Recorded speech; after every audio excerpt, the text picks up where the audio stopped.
야! 이집에? 그건 진짜 아니다. 느낌 있긴 해. 뭐래? 정민이가 훨씬 잘생겼는데. 아니 나이대가 비슷해 보여. 지연이랑? 공룡 아니 그냥으로. 지연이 남자친구. 지연이 남자친구 또 생겼어? 네. 아 이거 말 안 아니, 들어. 보여준 거 아니야? 이미 엎질러진 거. 여기 이거 사고 보여준 거 사고 아니었어? 아 그냥 좀 스토리가 사고예요. 뭐가 사고 아나이 스토리 말해줘도 돼? 어? 이 지금 꼬인 스토리 말해줘도 돼? 내가 돼? 아니. 안 된대. 왜 누구의 전 남자친구야? 아니요. 그건 아니고. 와 나 얼굴도 이렇게 한 번 봤는데 진짜 나 알아보겠더라. 누구야? 그만해 지연이 화나. 194쪽이라 펴라. 시끄러워. 어떤 거요? 194점. 저거 하던 거 봐도 해야지. 여기서 시험에 나올 만한 몇 가지가 있어요. 원리 다지기 1번에다 별표 한 3개 정도 쳐야 돼요. 어디요? 194쪽에 원리 다지기 1번. 별표 3개요? 네. 보고서 내용을 참고하여 보고하는 글쓰기 절차가 어떻게 진행되는지 정리해보지. 그러니까 여기서 내가 뭐가 정리가 돼 있어야 돼? 보고하는 글쓰기 절차가 다 머릿속에 들어가 있어야지. 제일 먼저 뭘 하래? 그걸 2개로 나눠서 외워. 계획, 주제 선정, 계획 수립. 그래서 내가 제일 먼저 보고서 쓸 때 뭐 하라고? 주제 선정 및 계획 수립. 그치? 그래서 얘는 뭘 주제로 선정했냐면 밑줄 하십시다. 우리 학교 학생들의 인권의식과 신장 방안 거기까지만 칠 거야. 그게 이 글에 뭐라고 여기서 상규야? 주제에. 그리고 여기다가 밑줄 하시자. 우리 학교 학생들을 대상으로 하여 청소년의 인권의식 파악. 그게 목적이고 그리고 조사 시기, 내용, 방법에다가 또 해주면 그게 세부적인 계획이 되겠지? 시기, 내용, 방법. 그리고 나서 두 번째로 자료 조사를 하러 가는데 네모치자 문헌 조사. 아까 얘 3가지 방법 쓴다고 했던 거 기억나? 신문 기사 인용하는 거랑 설문 조사하는 거랑 문헌 조사하는 거. 그지? 그 문헌 조사를 통해서 청소년 인권 실태 그리고 인권 신장 방안을 알아봤고 2개다가 따로 비주 쳐. 청소년 인권 실태 그리고 인권 신장 방안. 그 청소년 인권 실태가 어디 나오는지 한번 볼까? 앞에 가봐봐. 189쪽. 그게 아마도 밑에서 4번째 줄에 있는 부분이겠지? 청소년의 인권은 아동권리협약의 아동과 어쩌고저쩌고에 명시됐다는 거. 얘가 아무 문헌의 도움도 안 받고 이걸 어떻게 알겠어? 전문가도 아닌데. 그치? 그리고 인권 신장 방안은 어디서 나왔겠어? 땡땡대학교 무슨 교수가 한 말이 인용돼 있잖아. 그런 것들에서 청소년 인권 실태랑 인권 신장 방안을 알아봤을 거고 또 네모치자 설문지. 그 설문조사 했었지 그치 상규야? 설문조사 그걸 통해서 밑주시자. 우리 학교 학생들의 인권 실태. 우리 학교 학생들의 인권 실태를 아까 알아봤었잖아. 기억나지 그치 다요? 그리고 자료를 분석 및 정리할 때 문헌 자료조사 결과를 요약 제시했고 설문조사 결과를 표와 그래프로 정리해서 제시했고 마지막에 보고서 작성에 밑줄 게 있어. 절차와 결과가 드러나도록 내용 구성. 또 인용하거나 참고한 자료에 출처를 밝힌 거에다 다 밑줄 쳐야 된다. 절차와 결과가 드러나도록 내용을 구성하고 인용하거나 참고한 자료에 출처를 밝혔다. 여기까지 이해 안 되는 거 없지? 그럼 다연 보고서 항목들이 절차와 결과를 잘 드러내고 있는지 확인해보세. 그 절차와 결과가 서로 인과관계를 유기적인 관련성을 맺는 게 중요하다. 아까 보고서의 특성으로 얘가 2가지를 얘기했었는데 뭐가 있었냐? 객관적이어야 되고 절차와 결과가 서로 유기적 관련을 맺어야 된다고 했었지. 그래서 얘가 조사 계획을 밝히는 것이 조사 결과를 이해하는데 어떤 도움을 주는지 얘기해보자. 이거 별표 5개 쳐야 돼. 이거 예상이야. 예상. 서술형으로 출제될 수 있다. 어디요? 조사 계획을 밝히는 것과 조사 결과를 이해하는데 어떤 도움을 주는지 얘기해보자. 그 네모 박스가 들어가 있는 거 있잖아 태용아. 가서 알려줄까? 네, 저요. 아니요. 저요. 알 것 같아요. 그치 알것 같아 세영아? 네. 세영아 좀 큰일 날 뻔했어. 세영아 그래서 시기, 네. 내용, 방법에 대해서 얘기해줘가지고 조사 계획을 밝히면 조사 계획에 따라 조사 과정과 결과가 도출되었음을 확인할 수 있어서 여기다가 형광펜 칠 거야. 독자에게 조사 결과에 대한 신뢰감을 준다. 이게 니네 답지에 써 있어야 되는 내용이야. 조사 결과에 대한 신뢰감을 준다, 상규야. 세원들? 왜 손이 멈춰 있잖아, 상규가? 보느냐고. 내가 네? 읽느냐고. 안 그래? 아, 네, 내가 세번 읽었어요. 세 번이나 읽었어? 네. 또한 보고서를 보면 앞으로 전개될 조사 내용을 예측할 수 있어서 밑주실까? 보고서 내용을 이해하는데 현관 배치하는 얘기야? 독자가 보고서 내용을 이해하는데 도움을 줄 수 있다. 앞에부터 쳐야 될 것 같다. 조사 내용을 예측할 수 있어서 보고서의 내용을 이해하는데 도움을 줄 수 있다. 이렇게 조사 계획을 밝히면 뭐가 좋다고? 신뢰감을 줄 수 있고 전개될 조사 내용을 예측할 수 있어서 내용을 이해하는데 도움을 줘. 알겠니? 거기 소수용으로 쓰라고 할 수 있으니까 좀 알아두셔야 돼. 앞으로 쭉 돌아와서 이제 토론을 하고 가자. 시험 범위의 마지막 단원인 거야, 토론. 몇 쪽이에요? 80쪽인가? 70쪽이다. 71쪽.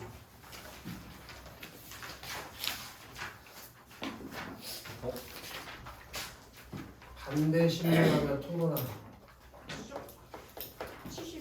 71쪽.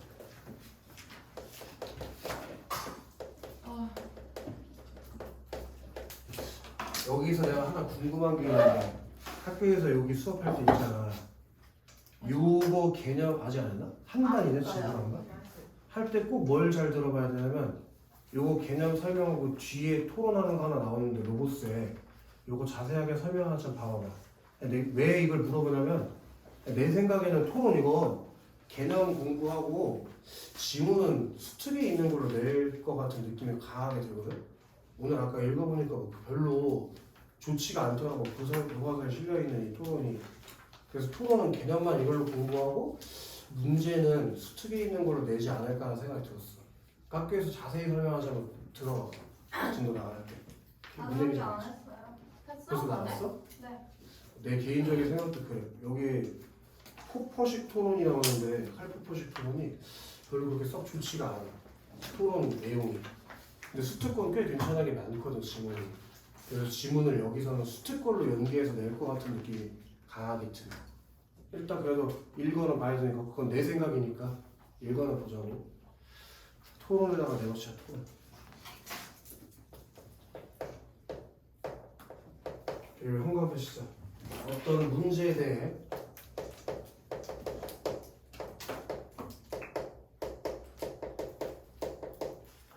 의견을 달리하는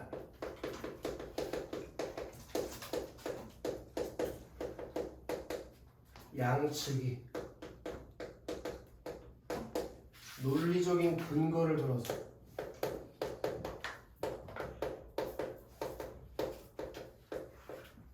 자신의 주장의 옳음을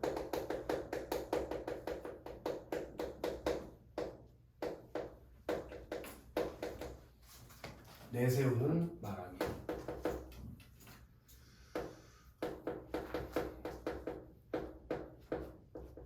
이게 토론의 개념인 거지.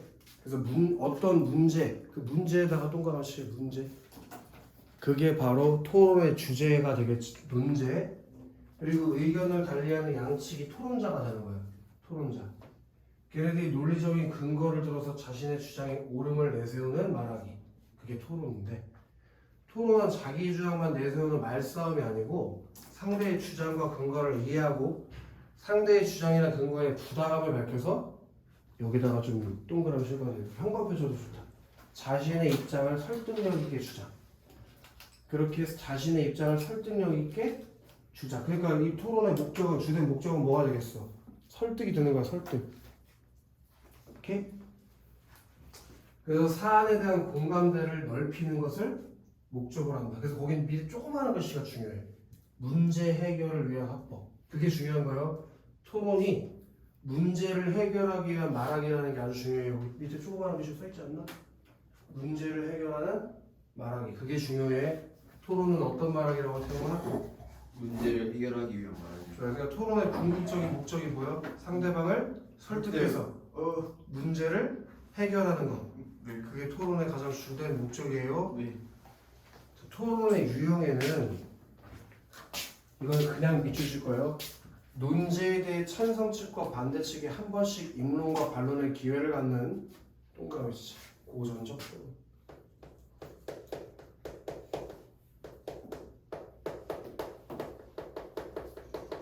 이거 방학 때 한번 해줬었는데 기억 나냐? 방학 때 했던 걸 좀 까먹지 말고 가지고 와야 되는데 돼지 새끼들 씨. 그 고전적 토론은 태용아. 네. 토론자가 몇 명 나오는데 찬성 몇 명. 상대 2명, 반대 2명. 그리고 토론의 진행은 옆에다 가로하고 써 쪼그렇게. 입론, 반론, 최종 발언.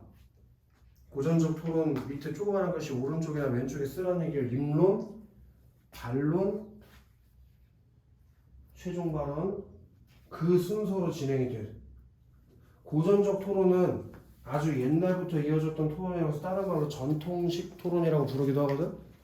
그러니까 토론의 가장 기본적인 유형이야. 찬성 측 2명, 반대 측 2명의 토론자가 각자 주장과 근거를 밝히는 입론하고 상대방의 입론에 대해서 반박하는 반론하고 최종 발언을 하는 순서로 이어져. 쉽지? 그리고 고전적 토론의 입론 단계에 반대 신문을 추가한 것. 그게 동그라미 치자. 반대 신문식 토론. 걔는 동그라미도 치고 별표도 졸라 쳐야 돼. 아마 시험에 지금 여기 3가지 토론 유형 나올 거잖아? 그 중에서 분명히 이게 나와. 그리고 이게 나올 수밖에 없어. 고등학교 교과 과정에서 알려주고 싶은 토론이 이거거든. 무조건 이게 나올 수밖에 없다. 오케이? 그래서 반대 신문식 토론은 전통식 토론의 입론 단계 있지. 고전식 토론의 입론 단계. 그 입론 뒤에 뭘 추가하면 끝나는 거야? 반대 신문만 추가하면 끝나는 거야, 태용? 네. 고전식 토론에다가 뭐만 추가하면 된다고 지금? 반대 신문. 방금 하프만 지금. 그 고전식 토론에다가 뭐만 추가하면 된다고? 반대 신문. 반대 신문만 추가하면 그게 반대 신문식 토론이 돼, 지금? 네. 알겠어요, 지금? 네.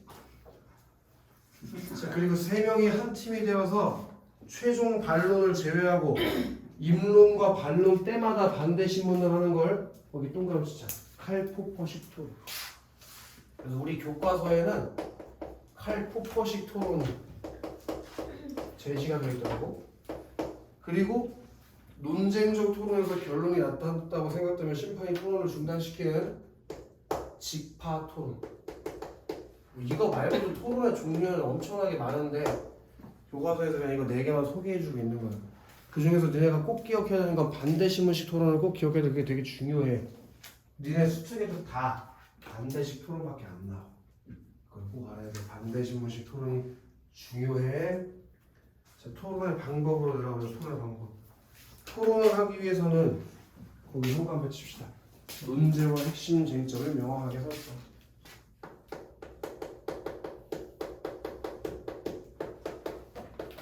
문제와 핵심 쟁점을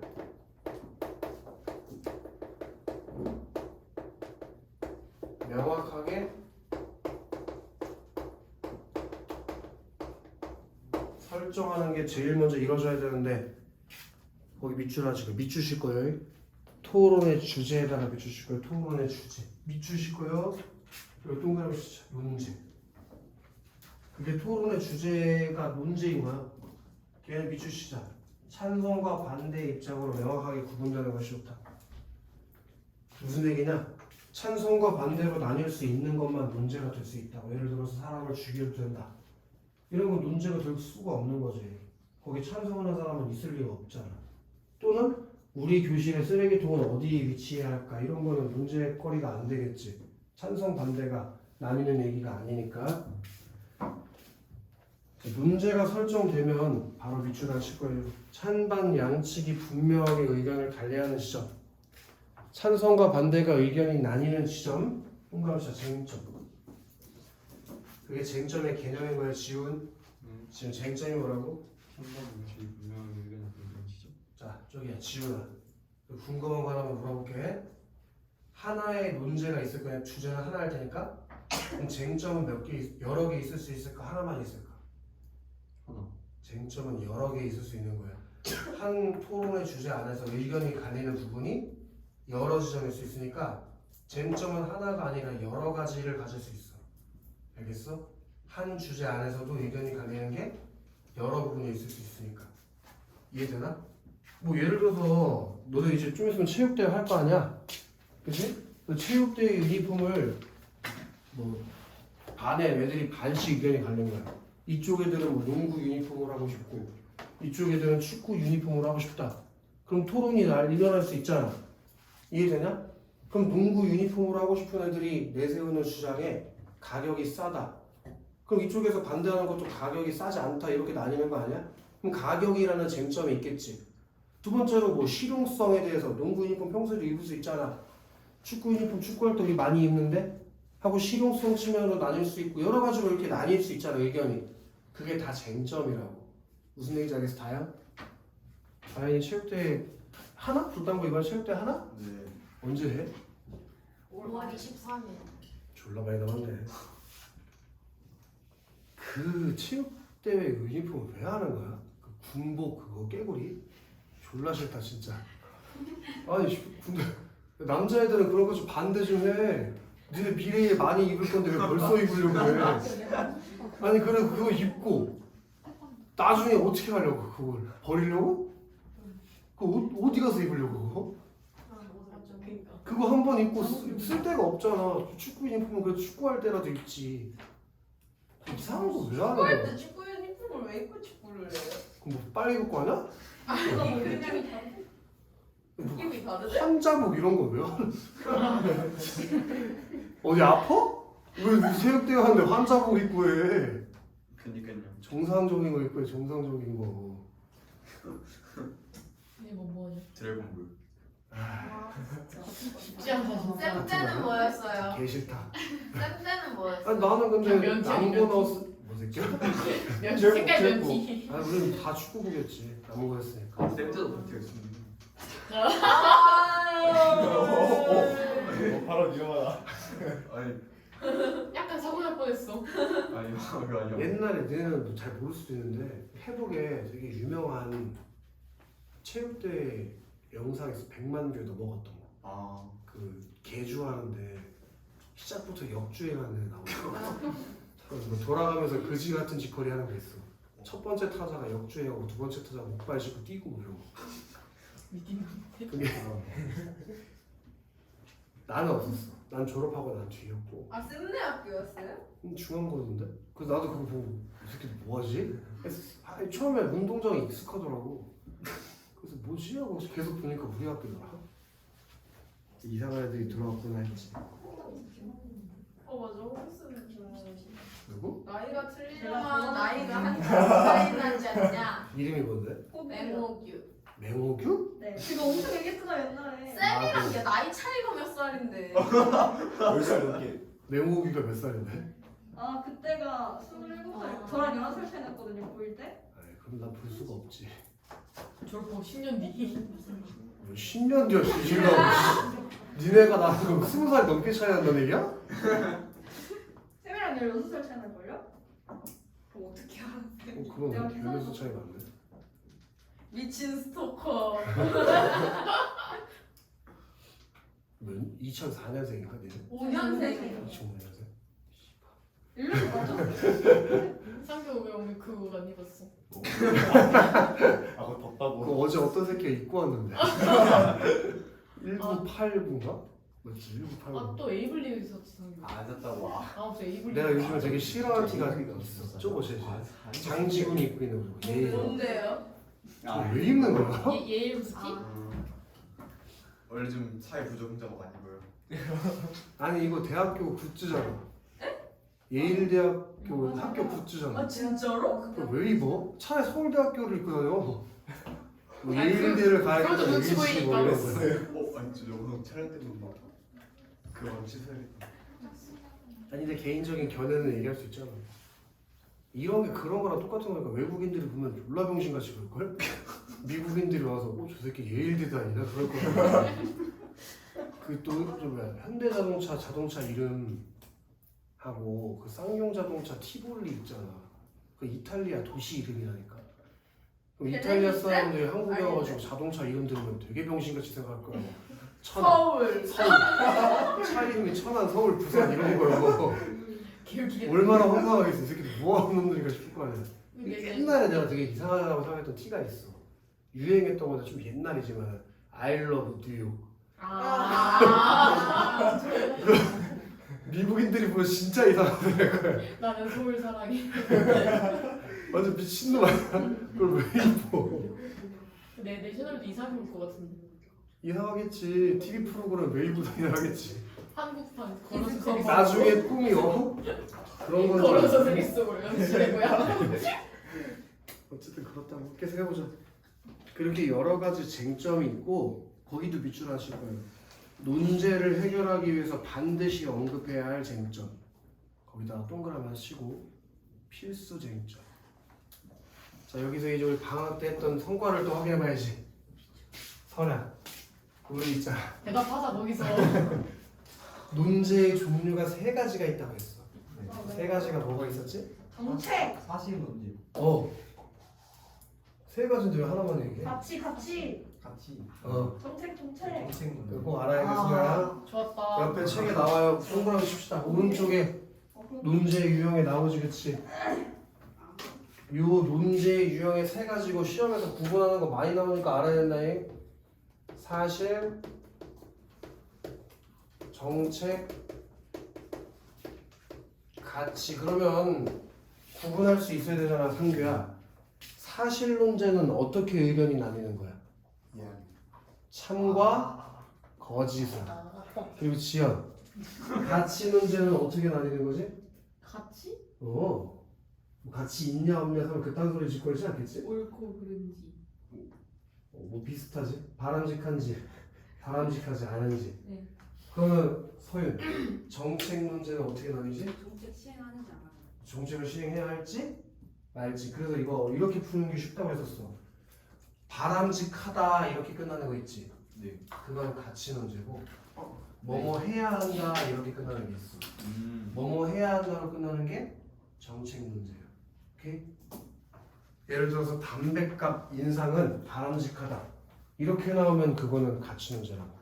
근데 담배값 인상을 해야 한다 이렇게 나오면 정책 문제가. 똑같은 내용을 가지고 해도 가치 문제랑 정책 문제로 나뉠 수가 있다고. 무슨 얘기인지 알겠어? 네. 그렇게 논제 유형 구분할 줄 알아야 태호? 네. 자, 진짜 문제는 이거였어. 유민. 정책 문제는 있잖아, 유민아. 필수 쟁점이 정해져 있다고 해서 3가지. 그게 뭐였지? 정책 논제는 필수 쟁점이 정해져 있다고 했어. 그게 뭐였을까, 유민? 그 과학에 배웠는데 왜 몰라요? 뭐였어, 지연?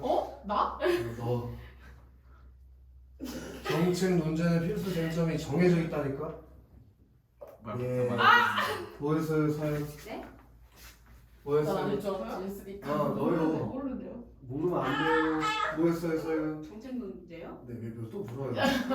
알아요. 오, 말해요. 걸요? 네? 알아요. 알아요. 빨리 말해, 그러니까. 그 몰라요. 해결하고 기대. 오, 나올 것 같아. 얘기해봐, 지금. 기대 그거. 기대 및 비용. 네. 그리고. 모르겠어요. 그래, 하나 말했으니까. 다현. 나머지 2개 얘기해봐. 건강성. 이가. 뭐예요, 수민? 인식. 예. 뭐였어요, 지호? 우리가 하잖아. 했어. 모르겠어요. 모르겠지. 뭐예요, 태우? 지훈이 뭐였죠? 정책 논제의 네. 필수 쟁점. 그랬네. 정책 문제는 필수 쟁점이 정해져 있다니까요. 저도 모르겠어요. 이제 안 돼요. 알아야 이제 알아야 상규 뭐예요? 필요성. 항상 뭐였어? 뭘 안 배워? 니네 저기 다 찾아봐 이 돼지들아. 어디다가 적어라. 그냥 지금 잘하는데요. 잠을 자? 졸려 지금? 미쳤다. 잠을 잤지 눈이 감겨. 폰 미쳤다. 진짜 폰 미쳤다. 왼손 주세요. 졸려? 아니요. 어? 졸려? 지금 잠 깨워줘야지 그러면. 잠 깨? 네. 아직 안 깼어? 알겠어요. 확신 깼어? 네, 확신 깼어요. 54? 네? 54? 20, 99? 80, 75? 30. 나이스. 지금 정책 논제는 필수 쟁점이 아예 정해져 있다고. 세 가지고 이거 니네 고등학교 1학년 시험 보면 있었어요. 씨. 문제의 심각성,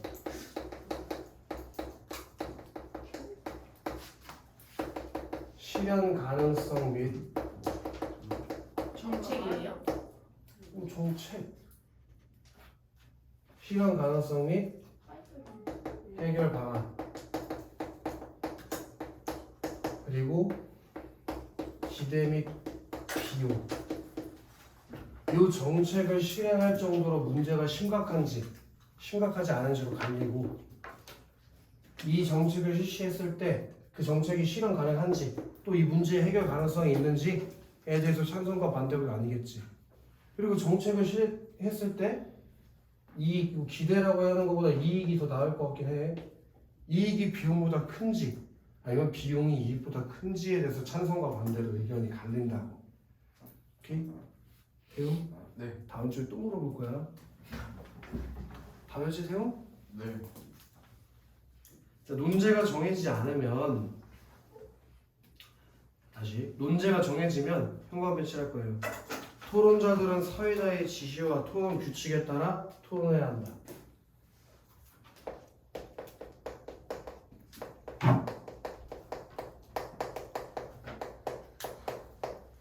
사회자의 지시에 따라 또 토론 규칙에 따라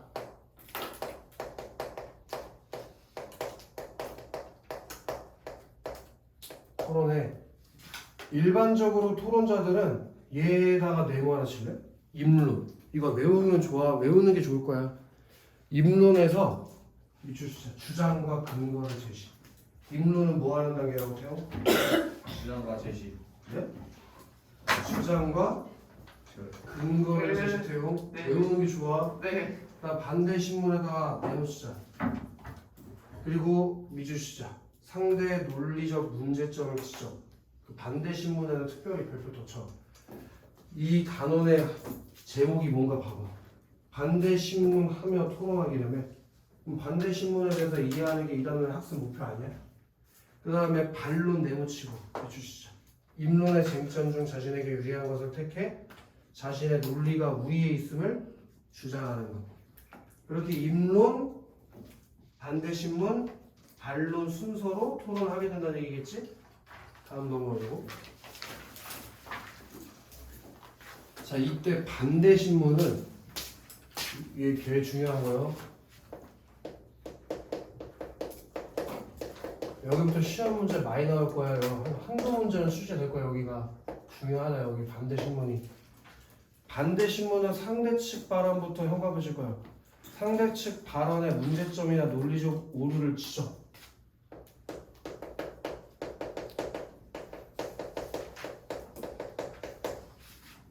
문제점, 논리적 오류를 지적해. 그래서 토론에서 유리한 위치를 확보하고 토론의 흐름을 주도할 수 있는 중요한 과정이다. 토론에서 유리한 위치를 확보하고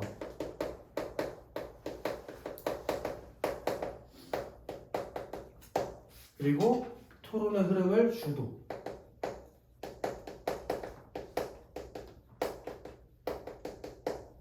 그런 말하기가 반대 신문인데 얘를 다른 말로 교차조사라고 한다는 건 좀 알고 있는 게 좋아. 왜냐면 가끔 수특이나 이런 데 문제집 풀다 보면 교차조사식 토론에 대한 설명이다 이렇게 나와 있는 경우가 있거든. 그 교차조사식 토론이 반대신문식 토론이랑 똑같은 거야. 교차조사랑 반대신문이 같은 말이야. 반대신문에서는 상대측 발언을 단순히 확인하는 수준에 머물지 말고 상대측 입론이나 반론에 여기다가 현관하셔야 돼요. 신뢰성, 타당성, 공정성을 비판적으로 검증. 그게 반대 신문이 이루어지는 방법인데 뭘 지적하라고 친구들? 신뢰성, 타당성, 공정성을 비판적으로 검증해 보는 것. 그게 반대 신문의 첫 번째 방법이고 이거 되게 중요해. 시험에서 물어. 알겠지? 자, 이 과정을 거치면 논제를 깊이 이해할 수 있고 자신의 주장도 설득력을 얻을 수 있다. 이때 신뢰성에다가 통과합시다. 신뢰성. 그리고 현감해 칩시다. 상대가 활용한 자료나 출처가 정확하고 믿을 만한지, 인용된 자료나 그 출처의 권위가 인정될 만한 것인지, 그걸 따져보는 질문이 신뢰성을 따져보는 거예요. 지훈. 네. 상대가 근거를 제시할 때 또 자료를, 객관적인 자료 같은 거 제시할 수 있잖아. 그게 믿을 만한지 출처가 있는지에 대해서 지적하는 말하기를 하면 그게 신뢰성을 검증하는 거야. 이해되나? 그다음 타당성 똑같이 타당성. 바로 현관해 줍시다. 상대의 발언의 내용이 이치에 맞는지, 말의 전후 맥락에서 자료나 근거로부터 결론에 이끌어내는 방식이 합리적인지, 그게 뭘 검증하는 거라고 써요? 타당성. 상대의 발언이 이치에 맞는지, 말의 전후 맥락에서 자료나 근거로부터 결론을 이끌어내는 방식이 합리적인지, 그걸 검증해 보는 게 타당성. 그다음 공정성에다가 바로 공정성. 바로 현관에 때리죠. 상규. 발언이 내용이 어느 한쪽에 치우치지 않고 공평하고 정의로운지, 공동체의 보편적 가치나 도리에 맞는지, 그걸 검증해 보는 게 무슨 성이라고? 공정성. 그렇게 반대 신문의 내용은 신뢰성, 타당성, 공정성을 비판적으로 검증해 봐야 돼요. 난 또 현관표 시작. 간결하고 이해하기 쉬워야 한다.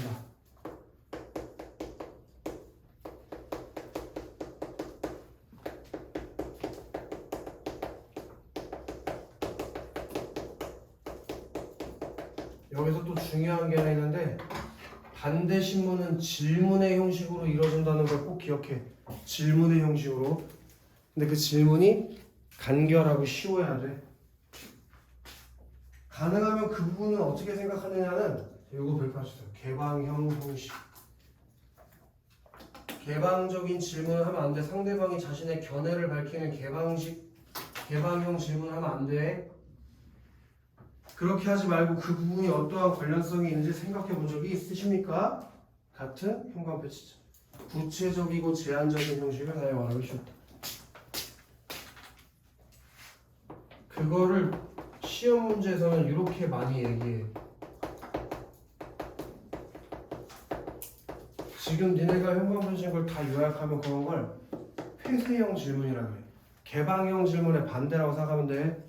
좀 전에 개방형 질문은 하지 말라고 했지? 개방형 질문을 피하고 발언 내용을 확인하거나, 오케이?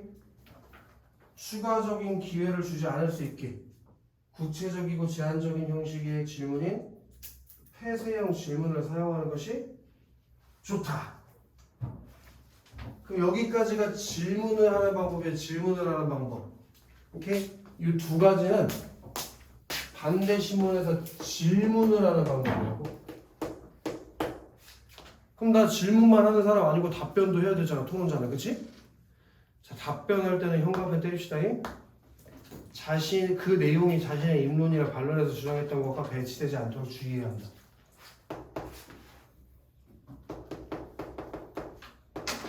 그 내용이 자신이 입론과 반론에서 주장했던 것과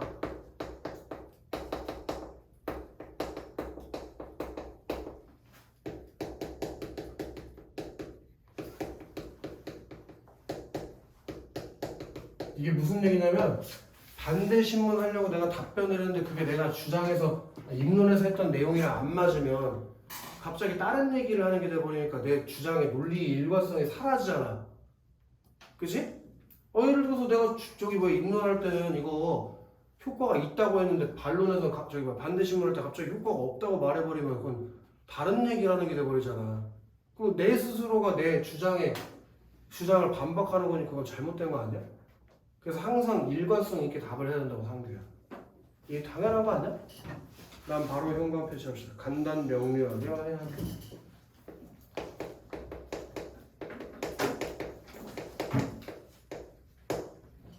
그리고 답변이 길어질 듯 하면부터 또 현관 패치를 하면 돼. 답변이 길어질 듯 하면 그 부분은 반론해서 말씀드리겠습니다 라고 하면 된다. 또 현관 패치일까? 상대방의 반대 신문이 적절하지 못할 때 이를 지적할 수도 있다.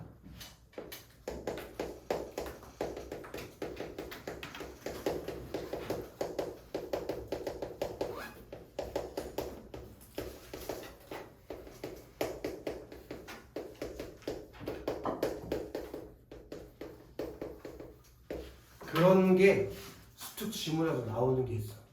이런 게 이제 교과서 개념을 엮어서 내겠다는 거겠지. 그럼 수특할 때 한번 다시 설명해 줄게. 저 옆에 이제 로봇에 세금을 부과해야 한다 가보자고.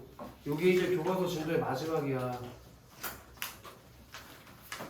그리고 몇 번 수업하면서 얘기했지만 화작은 어려운 건 없을 거야. 그래서 그런 생각하시면 되겠더라고. 아 얘는 학원도 안 다니고 공부도 많이 안 한 것 같은데 점수가 잘 나왔지. 그런 애들이 가끔 있어. 그런 건 어쩔 수 없다. 본인이 공부 안 한 걸 탓해야지. 그지? 걔가 공부 안 하면서 잘 본 건 뭐 어쩔 수 없는 거고. 한두 문제 정도에서 등급이 많이 갈릴 거야. 문제가 쉬우니까 뭐 어렵게 할 만한 구석이 없잖아. 그러니까 둘 중 하나야. 되게 지엽적으로 좁게 내거나 아니면 양을 많이 늘려가지고 공부를 다 못하게 하거나. 근데 사실 공부를 안 해도 문제를 못 풀진 않을 거거든. 화작은 당연한 말들만 고르면 되는 거니까. 이해돼? 그러니까 절대 실수하면 안 되고 꼼꼼하게 꼭 읽어봐라. 알겠지 지야? 지훈이 졸린 거 같은데? 좀 덥지 지금? 자, 로봇에 세금을 부과해야 한다. 바로 가로 열자. 최근 로봇은 학습, 적응의 기능을 갖춘 인공지능 기술과 접목되어 빠르게 진화하고 있습니다. 이미 일본에서는 안내, 요리 로봇이 보급되었고 우리나라에도 공항에 안내 청소 로봇이 배치되어 인간의 노동력을 대체하고 있습니다. 까지 가로 닫아버리죠. 그게 토론의 배경이 되는 거지. 토론이 이루어지게 된 배경.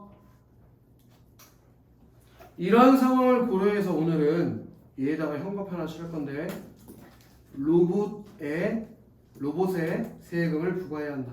봐봐 지금도 이거 문제 잘 봐. 뭐뭐 해야 한다로 나와 있는 거 보여? 좀 전에 했잖아. 뭐뭐 해야 한다로 끝나는 건 정책 논제라고. 이렇게 해서 문제가 출제될 수 있다는 거야. 같은 류의 논제를 고르는 게. 이해되냐?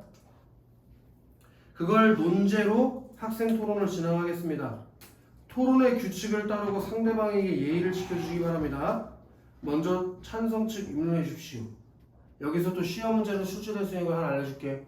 사회자의 역할에 대해서 시험 문제에 출제가 될 수 있는데 지금 이 부분에서는 4가지 역할을 얘기할 수 있을 것 같아. 1번 토론의 배경 제시,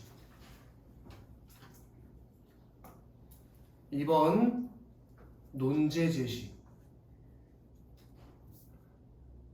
3번 토론의 주의사항 안내,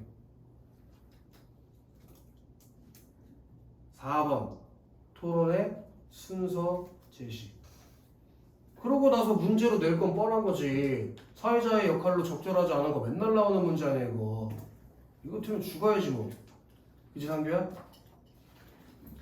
자 그래서 찬성 측 1번이 입론을 해. 로봇이란 그리고 찬성 1 위에다가 살짝 가로열고 쓸래? 입증 책임이라고 써라. 정책 문제는 지훈아 입증 논제. 입증 책임.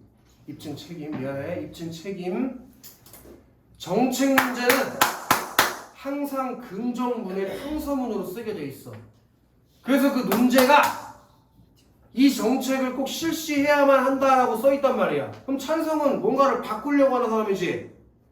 그럼 뭘 바꿔야 되는지 그 이유를 입증해야 되는 책임이 있는 사람이 찬성이라고. 그래서 항상 토론은 찬성이 먼저 발언을 해. 이해되나? 그리고 이 토론의 승패는 누가 결정을 내냐면 토론자가 내리는 게 아니야. 그 토론을 듣는 청중과 배심원이 결정하지. 근데 청중과 배심원은 이 토론에서 다루는 내용을 잘 모르는 사람으로 구성되어 있단 말이야.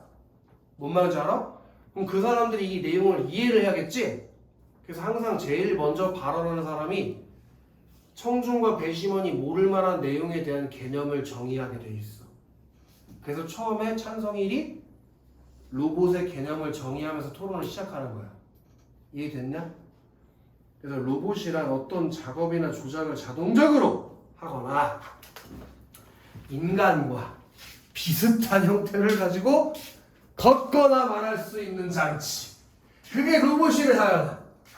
이 로봇을 전자인간으로 간주하고 통과해줘라. 로봇을 소유한 사람이나 기업에 세금을 부과해야 한다고 생각합니다. 그게 지원한 찬성 측 뭐가 되는 건? 주장. 오케이? 로봇을 소유한 사람과 기업에게 뭘 내라고? 세금을 내라고.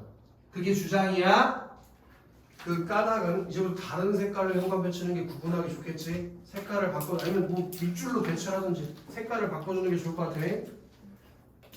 첫째, 밑줄 현관 배치. 로봇의 도입이 노동자의 대량 실직을 유발할 수 있기 때문입니다.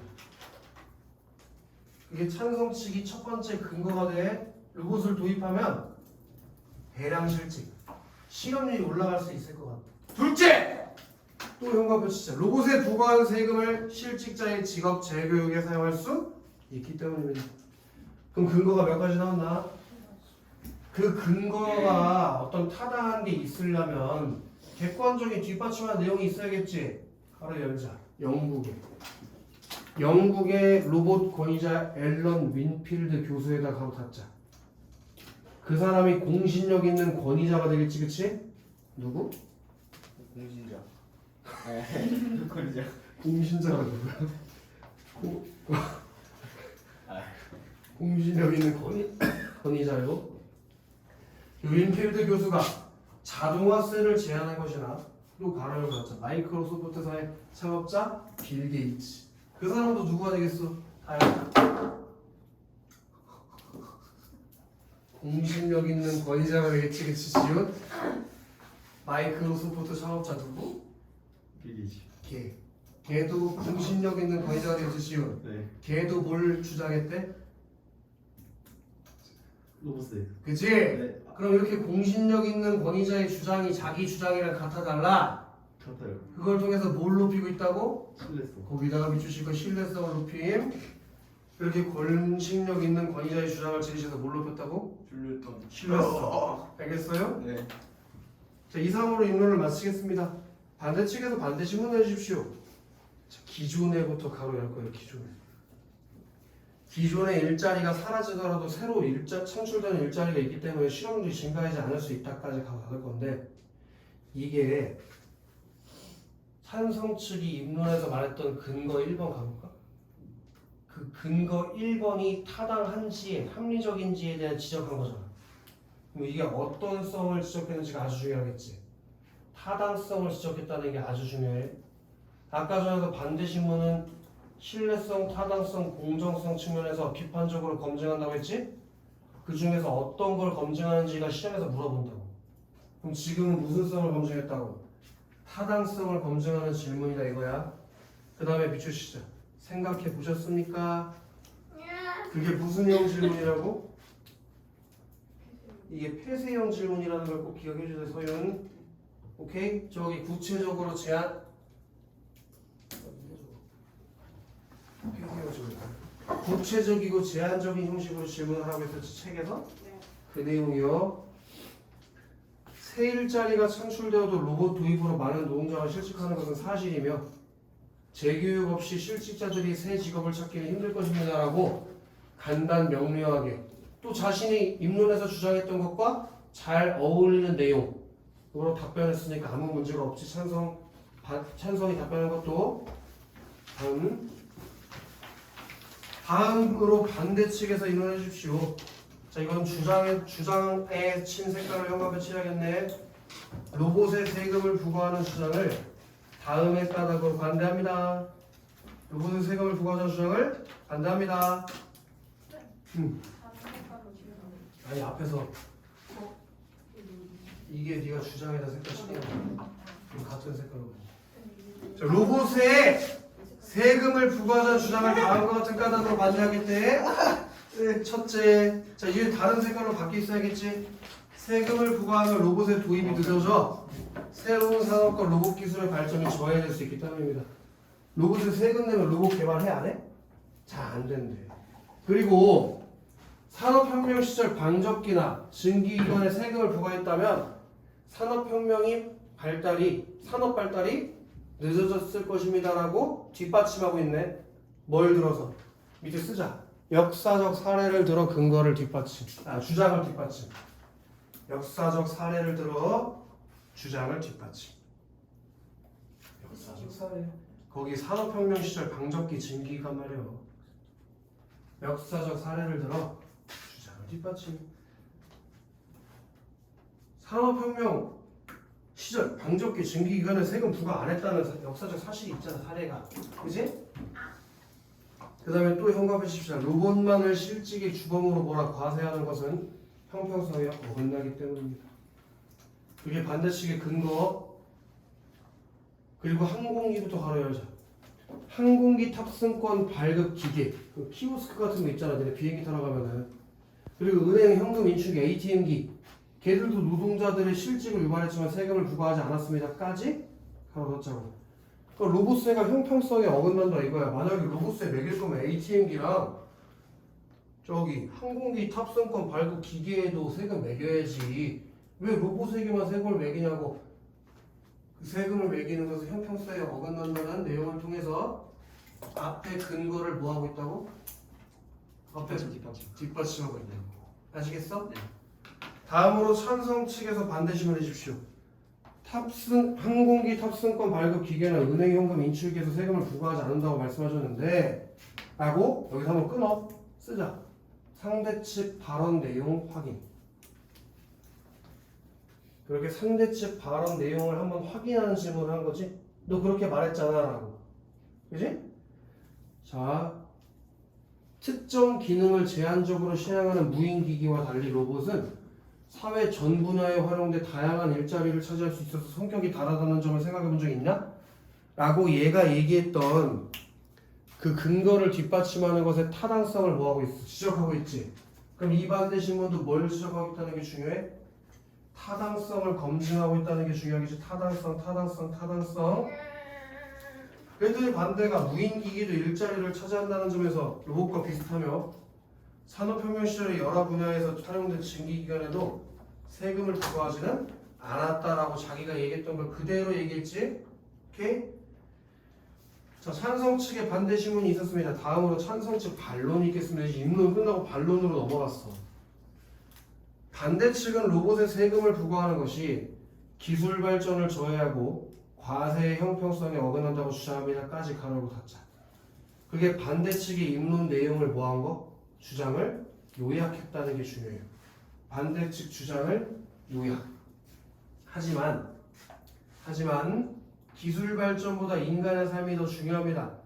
로봇에 세금을 부과하면 기업은 비용 문제로 자동화 속도를 늦추게 되어서 여기다 현금화시할 거예요. 노동자들이 새로운 직업을 준비할 시간을 확보할 수 있습니다. 그렇게 로봇세가 기술 발전을 저해한다는 주장과 관련된 반론을 펼쳤다고. 로봇세를 통해서 뭐가 가능하다고? 노동자들이 새로운 직업을 준비할 시간을 확보할 수 있다. 게다가 로봇은 항공기 탑승권 발급 기계와 다릅니다. 증기기관의 도입은 적은 인력으로 대량 생산을 가능하게 해 산업혁명 당시 대량 실직을 유발했습니다. 사회 전 분야에서 활용될 수 있는 여기부터 현관표시할 거예요. 로봇 또한 대량 실직을 유발할 수 있습니다. 그럼 얘가 반론에서 말하고 싶은 건 두 가지네. 노동자들이 새로운 직업을 준비할 시간을 확보할 수 있어. 세금을 도입하면. 또 세금을 도입해서 로봇이 또 대량 실직을 유발할 수 있어. 그 점에 대해서 반론을 펼친 거.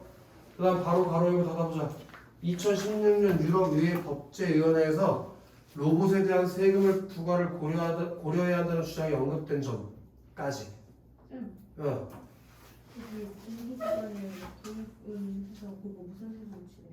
그건 안 치해도 돼. 똥화편은 여기 치해져 있어. 여기랑 확보할 수 있는 거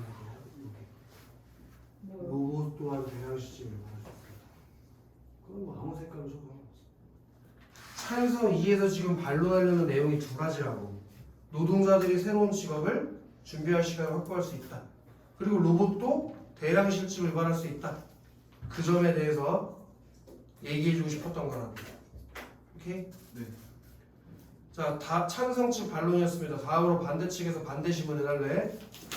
로봇에 세금을 부과하는 것이 일부 노동자에게 도움이 될 수 있지만 여기 로봇 산업에 종사하는 노동자에게 불이익을 초래할 수 있어 공평하지 않다는 생각을 해본 적은 없니? 야, 니네가 로봇에 세금 부과하는 거 있잖아. 그럼 로봇계 산업에 종사하는 사람한테는 불이익 아니야? 라고 거기가 중요해. 공정성을 검증하는 반대신문. 그 각각의 반대신문이 얘들아 어떤 점을 지적하고 있는지가 중요해. 그 시험에서 물어봐 지구나. 지금은 어떤 점에 대해서 지적했다고? 공정성. 좋아. 저희는 로봇 도입에 피해를 입을 노동자를 고려해서 도입 속도 조절에다가 한과표 칠할 거예요. 도입 속도 조절. 그게 찬성 측의 주장이야. 도입 속도를 조절하자. 오케이? 그리고 또 로봇 사용 자체를 차단하는 것은 아니기까지 한과표 칠할 거예요. 로봇 사용 자체를 차단하자는 것은 아니다. 그게 얘네들의 입장이지? 그러니까 로봇 산업 종사자가 큰 피해를 입지는 않을 거라고 생각해라고 반박한 거지. 반대신문 질문에 대해서. 자, 반대측 반대신문이 있었습니다. 다음으로 반대측 반론이 있겠습니다. 가로 열을 거예요. 찬성 측은 대량 실직을 방지하고 직업 재교육 비용을 마련할 수 있다는 점을 들어 로봇에 세금을 부과해야 한다고 주장합니다까지. 그게 찬성 측 주장을 요약하는 건 대량 실직을 방지하고 직업 재교육 비용을 마련할 수 있으니까 로봇에 세금을 부과하자며. 하지만 자동차 보급으로 주유소, 카센터, 레저 산업 등의 일자리가 생겼던 것처럼 현관 배치할 거예요. 로봇 도입은 다양한 일자리를 창출할 수 있다. 아까 전에 로봇이 만들어지면서 로봇셀을 도입하면 대량 실직을 방지한다며? 근데 오히려 로봇을 도입하는 것은 다양한 일자리를 만들어낼 수 있다니까? 가로 열자. 미국은 전체 일자리 수가 과거에 비해서 증가했고 그중 절반이 신기수가 관련된 거야. 근로자 10,000명당 로봇이 300대 이상인 독일, 일본의 실업률이 세계적으로 낮은 편이라는 사실도 이것을 증명해까지 가로 닫으면서 그 객관적인 통계 자료를 활용해서 얘가 앞에 얘기했던 반론의 내용을 뭐하고 있니? 뒷받침하고 있다고. 객관적 통계 자료를 활용하고. 그게 중요해. 그 다음 현관 배치하자. 재교육이 필요한 까닭이 로봇 도입 때문만은 아니기에 다양한 재원 마련책이 강구되어야 한다. 그게 두 번째 반론에서 얘가 얘기하려는 내용이야. 무슨 얘기냐면, 야, 재교육하는데 왜 굳이 로봇으로 하려고 해? 그 로봇을 도입하는 것 때문에 실직이 되는 것도 아닌데 왜 굳이 재교육을 꼭 로봇셀을 도입해서 해야 돼? 다른 걸로도 할 수 있잖아. 라고 반박하는 말하기를 한 거라고 반론해서. 이해되나? 사회자가 반대 측 반론이었습니다. 다음으로 찬성 측 반대신문 해달래. 여기도 또 중요하네. 미국 일자리 증가와 관련한 내용은 뭔 자료를 이용했니? 라고 이번에 뭐에 대해서? 신뢰성 측면에 대해서 지적한 거 보여? 그래서 태용아, 네. 이 반대신문의 질문들이 타당성, 공정성, 신뢰성 측면에서 지적하는 게 여러 개 나왔지? 네. 그 반대신문이 뭘 지적하고 있는지를 알고 있어야 돼. 네. 바로 가로 열자. 유럽경제정책연구센터에서 2016년 인터넷 우리 집의 게시판 연구 결과까지 게시한 연구 결과까지 그렇게 자기가 인용한 뭘 밝혔어? 출처를 밝혔지 않냐? 출처를. 이해돼? 그럼 충분히 믿을 만한 답변한 거 아니야? 이해되지? 아까 얘가 신뢰할 만한 자료가 있냐고 했잖아. 출처가 있냐고. 출처 밝혀줬잖아 지금. 문제 없는 거 아니야? 다음 장 넘어보죠. 자, 이상 찬성 측 반대 신문이었습니다. 다음으로 찬성 측과 반대 신문 반대 측의 최종 반론이 있겠습니다. 거기다가 또 현관표 칠할 거예요. 시간 제약이 있으니 간략히 해주십시오. 여기서 사회자의 역할 하나 더 나온 거야. 뭐가 나왔니? 토론의 진행을 위해서 주의사항을 환기하는 점. 여기서 또 중요하게 나와요. 다현아. 토론에는 뭐가 있다는 거? 시간 제한이 있다는 걸 꼭 기억해요. 시간 제한. 과거와 달리 현재는 산업 구조가 고도화되어 직업제 교육의 과정도 복잡해졌습니다. 가로 열어라. 영국의 경제학자 홀데이까지. 그러게 또 권위자의 발언을 인용하는 방법을 통해서 뭘 확보했다는 게 중요해. 신뢰성을 확보했다는 게 중요해. 신뢰성? 로봇 도입으로 미국의 8천만 개의 일자리가 위기에 처했고 이 중 대부분 상대적으로 교육을 덜 받은 저소득 단순 노동직이라고 예상했어. 이것은 새로운 일자리가 생기더라도 실직자들이 재취업 기회를 얻기가 힘들고 빈곤층으로 전락할 수 있다는 것을 의미해. 로봇에 세금을 부과하면 실직한 노동자들의 재교육 비용과 빈부 격차 확대에 따른 복지 지원을 확보할 수 있어. 그래서 저희는 로봇에 세금을 부과해야 한다고 생각해. 그러니까 아마도 형광펜은 여기 3개 쳐 있어야 될 거야. 실직자들이 재취업 기회를 얻기 힘들고 빈곤층으로 전락할 수 있다. 그리고 실직한 노동자의 재교육 비용과 빈부격차에 따른 복지 지원을 확보할 수 있을 것이다. 저희는 로봇 세금을 부과해야 한다고 생각한다.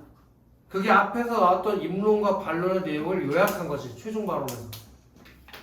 자, 반대 3이 새로운 기술이 등장할 때마다 우리의 삶과 직업은 늘 변해왔어. 로봇 도입을 늦추는 것은 인간의 삶을 위하는 것이 아니야. 형광펜 칠하자. 로봇 도입이 늦어지면 오히려 관련 산업에 종사하려는 노동자의 취업 기회를 박탈할 수 있어. 그리고 가로 열자. 미국의 경제학자 베슨. 그럼 이런 거 이제 이렇게 시험 문제 내는겨. 찬성 측과 반대 측 모두 최종 발언에서 권위 있는 공신력 있는 권위자의 말을 인용하고 있다. 그럼 O냐 X냐? O인 거지. 둘 다 그걸 활용하고 있잖아. 선택지가 이렇게 만들어진다고 토론에서. 무슨 말인지 알겠어? 역시 로봇세가 일자리 증가를 늦춰 수백만 명 달하는 사람의 경제적 기회를 박탈할 것이라고 우려한다. 또한 여러 자동화 기기가 지금껏 생활을 편리하게 했고 관련 일자리도 창출했어. 로봇 역시 다르지 않아. 따라서 홍합을 칠합시다. 저희는 로봇에 세금을 부과하는 것이 합당하지 않다고 생각해. 그렇게 앞서 나왔던 내용을 바탕으로 마지막에 요약하면서 마치고 있고 마지막에 토론을 사회자가 마무리하면서 끝났다. 이해됐나? 요 내용이에요. 별로 어려운 거 없지?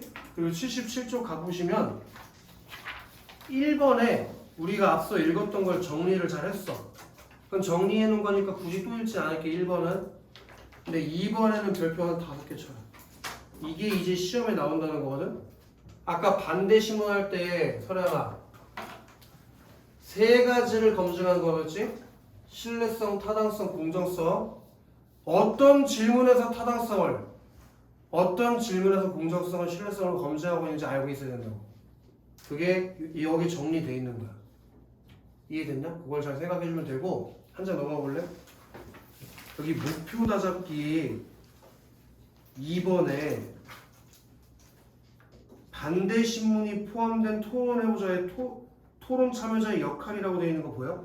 걔 별표 5개 쳐야 되는데 이거 시험에서 많이 나와. 지훈아, 사회자의 역할 읽어봐. 공정하고 중립적인 입장에서 절차에 따라 토론하시는. 거기 다 현관을 쳐야 돼. 공정하고 중립적인 입장에서 절차에 따라 토론을 진행. 그게 사회자가 하는 역할이야. 이거 시험에 나와. 그 다음에 상규, 토론자는 적절한 근거를 바탕으로 토론 규칙을 준수하면 주장을 명확히 밝힌다. 다 현관을 칠하자고. 적절한 근거를 바탕으로 토론 규칙을 준수하며 주장을 밝힘. 그 다음에 서량, 배심원. 신뢰성, 타당성, 공정성을 바탕으로 토론 내용을 평가한다. 좋아요. 그리고 그 다음에 토론 순서 있지. 여기에는 지금 칼푸퍼식 토론 순서가 제시되어 있는데 밑에 표에 이건 내 개인적인 생각인데 칼푸퍼식이 안 나올 거고 반대 신문식 토론이 나올 거란 말이야. 반대 신문식 토론은 순서가 좀 달라. 밑에 있는 거랑. 그리고 이거 내가 방학 때도 얘기했지. 외울 필요 없다고. 2가지 규칙만 잘 생각해.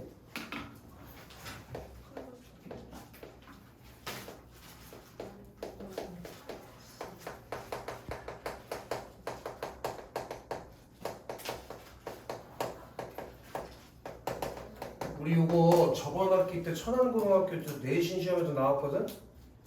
잘 기억해.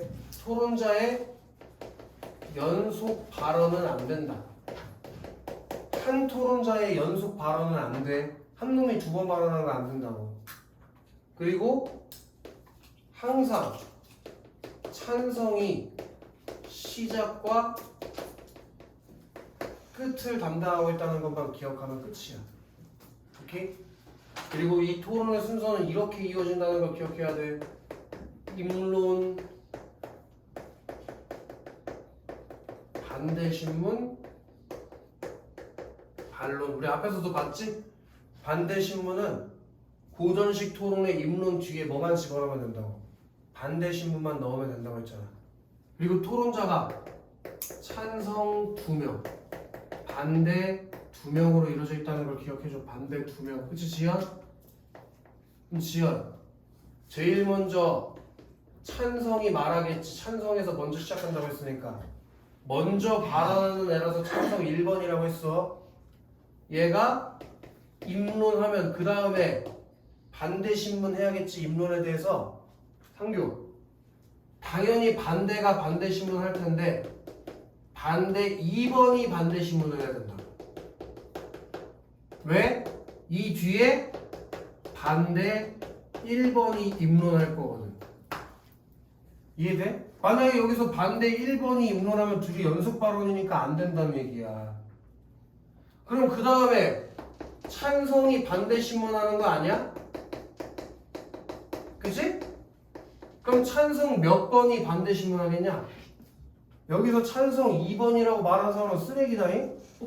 찬성 1번이야지. 왜? 그 다음 찬성 2번이 입론할 차례니까. 이해되나? 그럼 그 뒤에 누가 반대신문하고 이건 못 맞추면 죽어야지 뭐. 반대 2가 이미 한 번 반대신문했는데 또 해? 반대 1에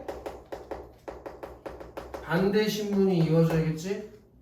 그리고 반대 2가 입론하면 찬성 2가 반대신문하는 것. 여기까지가 입론 과정이에요. 입론 과정. 입론 뒤에 반대신문이 이어지는 거니까. 오케이? 그럼 이제 반론 할 차례지? 반론. 토론의 끝이 누구에서 나와야 된다고? 찬성. 그럼 누가 먼저 말해야겠어, 상규? 그 찬성 2. 네. 가 아닌. 반대 1. 2 아니 반대 2. 반대 2. 반대 2. 몇 대 때려야 되지?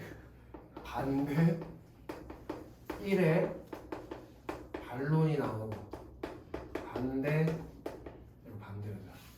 찬성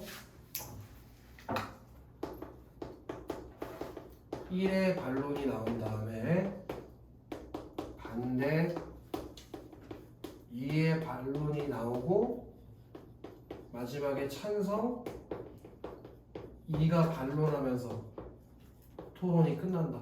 여기서부터 여기까지가 반론이야. 그럼 이제 시험 문제 어떻게 나온지가 너네가 궁금한 거잖아. 이게 궁금한 게 아니라 시험 문제가 궁금한 거잖아. 지문에서 여기부터 여기까지 다 넣을 순 없겠지. 그럼 시험지 한 100장 필요할걸? 한 요렇게 나올 거란 말이야. 여기서부터 한 요 정도까지 지문이 출제돼. 그럼 이 뒤에 발언할 사람이 누군지 물어본다고. 그럼 또 이렇게 나오면 어떻게 되겠어? 여기부터 예를 들어보면 여기까지 나왔다. 그럼 이 뒤에 발언할 사람이 누군지 물어본다. 무슨 말인지 알겠어? 지문에 어차피 모든 토론 내용이 다 담길 수가 없으니까. 무슨 설명인지 알겠냐? 이거 학교에서 좀 들어보는 게 좋아. 뭐라고 어떻게 설명하는지. 여기까지 이제 진도 나가면 교과서 진도는 다 나간 건데